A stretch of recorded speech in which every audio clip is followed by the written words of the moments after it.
Simon ಅವರು ಇವತ್ತು ನಿಧನರಾಗಿರೋ ವಿಷಯ ಕೇಳಿ ತುಂಬಾ ಮನಸ್ಸಿಗೆ ನೋವಾಯಿತು.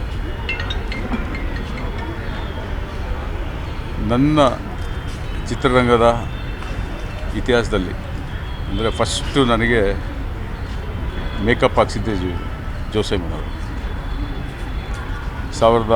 1987ರಲ್ಲಿ ಪ್ರೇಮ ಜ್ವಾಲೆ ಅನ್ನೋ ಒಂದು ಚಿತ್ರದಲ್ಲಿ ಅನಂತ್ನಾಗ್ ಅವರು ಹೀರೋ, ಮಹಾಲಕ್ಷ್ಮಿ ಅವರು ಹೀರೋಯಿನ್ನು. ನಾನು ಅವ್ರ ಹತ್ರ ಚಾನ್ಸ್ಗೋಸ್ಕರ ಕೇಳ್ತಾಯಿದ್ದೆ. ನನಗೆ ಪರಿಚಯಸ್ಥರು ಅವರ ಅಸೋಸಿಯೇಟ್ ಡೈರೆಕ್ಟರ್ ಆನಂದ್ ಕುಮಾರ್ ಅಂತ. ಆನಂದ್ ಕುಮಾರ್ ಅನ್ನೋರು ನನಗೆ ಪರಿಚಯ ಮಾಡಿಸೋದು ಜೋಸೈಮನ್ ಅವ್ರನ್ನ 1987ರಲ್ಲಿ.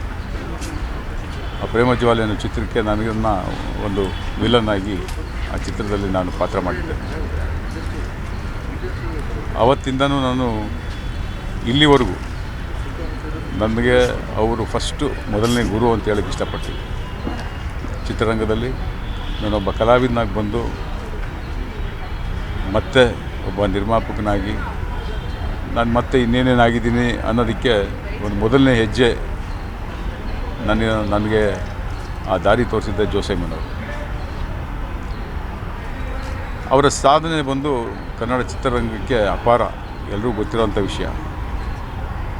ವಿಷ್ಣುವರ್ಧನ್ ಅವರು ಸಾಹಸ ಸಿಂಹ ಆಗ್ಬೋದು, ಹಾಂಗ್ಕಾಂಗಲ್ಲಿ ಏಜೆಂಟ್ ಅವರು, ಈ ಥರ ನೂರಾರು ಚಿತ್ರಗಳಲ್ಲಿ ಇವರ ಒಂದು ನಿರ್ದೇಶನ ಆಗ್ಬೋದು, ನೂರಾರು ಚಿತ್ರಗಳಿಗೆ ಭಾಗಿಯಾಗಿದ್ದಾರೆ.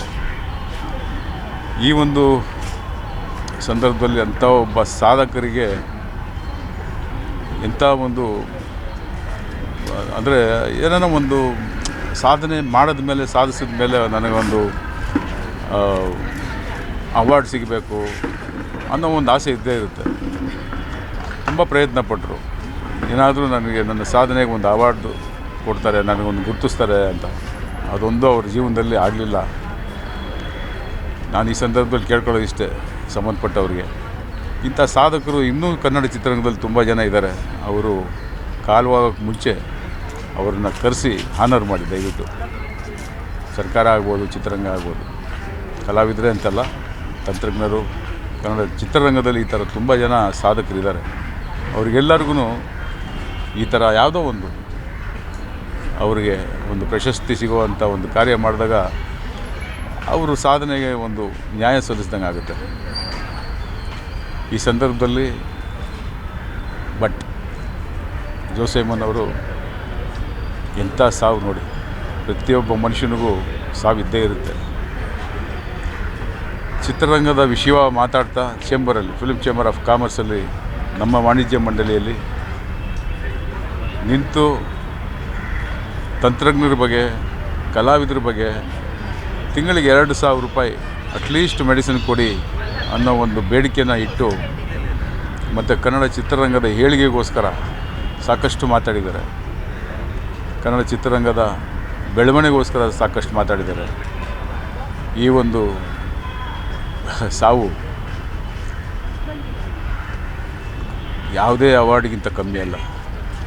ಅಂದರೆ ವಾಣಿಜ್ಯ ಮಂಡಳಿಯಲ್ಲಿ ಕನ್ನಡ ಚಿತ್ರರಂಗನೇ ಅವರನ್ನು ತಬ್ಬಿಕೊಂಡು ಚಿತ್ರರಂಗದ ವಾಣಿಜ್ಯ ಮಂಡಳಿಯಲ್ಲಿ ಅವರು ಪ್ರಾಣ ಹೋಗಿರೋದು ನಿಜವಾಗ್ಲೂ ಅದೇ ಭಗವಂತ ಕೊಟ್ಟಂಥ ಒಂದು ದೊಡ್ಡ ಅವಾರ್ಡ್ ಅಂತ ನಾನು ಅನ್ಕೋತೀನಿ. ತುಂಬ ನೋವಾಗ್ತಾಯಿದೆ ನನಗೆ. ಆವಾಗವಾಗ ಫೋನ್ ಮಾಡಿ ಮಾತಾಡ್ತಾಯಿದ್ವಿ, ತುಂಬ ಆತ್ಮೀಯವಾಗಿ. ಏನೇ ನನಗೆ ಚಿತ್ರ ಮಾಡೋವಾಗ ಅವರನ್ನು ನಾನು ಸಂಪರ್ಕಿಸ್ತಿದ್ದೆ, ಈ ಥರ ಚಿತ್ರ ಮಾಡ್ತಾಯಿದ್ದೀನಿ ಸರ್ ಅಂತ. ಆದಷ್ಟು ನಾನು ಅವರಿಗೆ ಪಾತ್ರಗಳ ಮೂಲಕ ಮತ್ತು ಡೈರೆಕ್ಷನ್ ಆಗ್ಬೋದು, ಇನ್ನೇನೋ ಇದ್ದರೆ ನಾನು ಅವ್ರ ಹತ್ರ ಸಲಹೆ ತಗೋತಾಯಿದ್ದೆ. ಇಂಥ ಒಬ್ಬ 80 ವರ್ಷ ಈ ಜೀವನದಲ್ಲಿ ಕನ್ನಡ ಚಿತ್ರರಂಗದಲ್ಲಿ ಅವ್ರ ಸಾಧನೆಗೆ ಹ್ಯಾಟ್ಸ್ ಆಫ್.